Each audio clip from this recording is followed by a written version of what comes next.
Saudara-saudari yang terkasih, selamat pagi.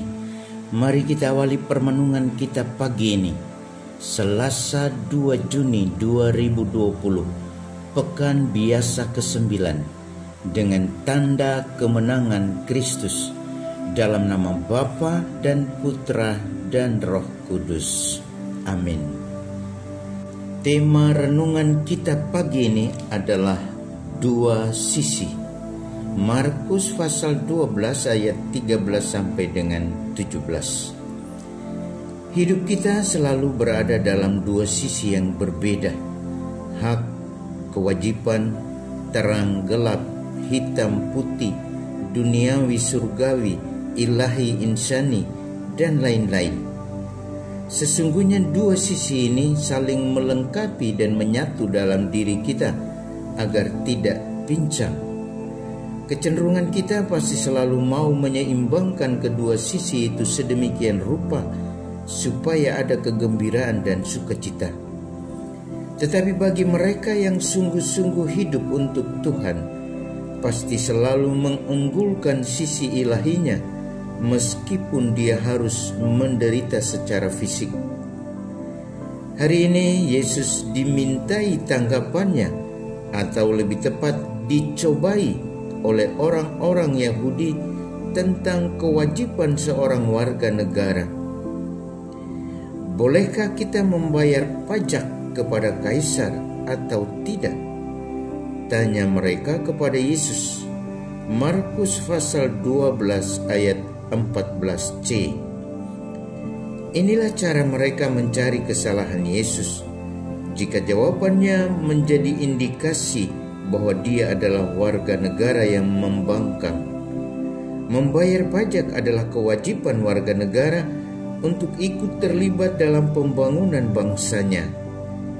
Pertanyaannya, apakah kita setia dengan tulus membayar pajak? Banyak baliho yang terpampang di pinggir jalan yang isinya mengajak warga untuk membayar pajak.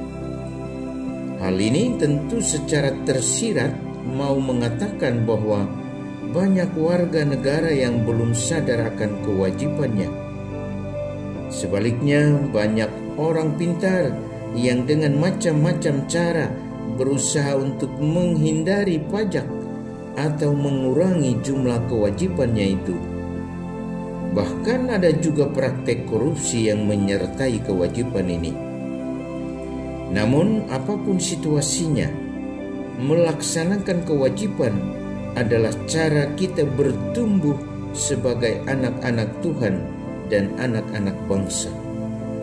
Yesus sendiri memberi teladan kepada kita untuk melaksanakan kewajiban sebagai warga negara.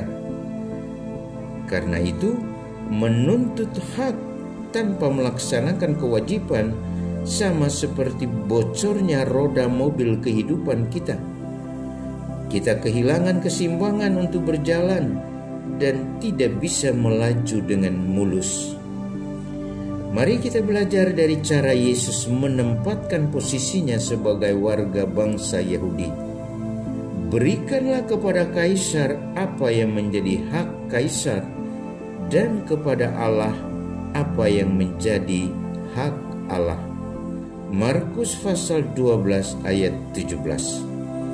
Sebagai warga masyarakat, kita dituntun untuk menyadari hak dan kewajiban kita.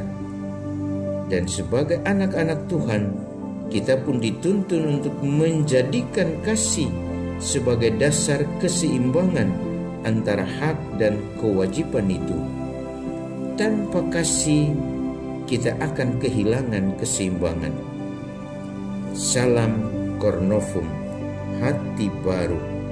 Dia yang selalu dicobai senantiasa memberkati kita semua, dalam nama Bapa dan Putra dan Roh Kudus. Amin.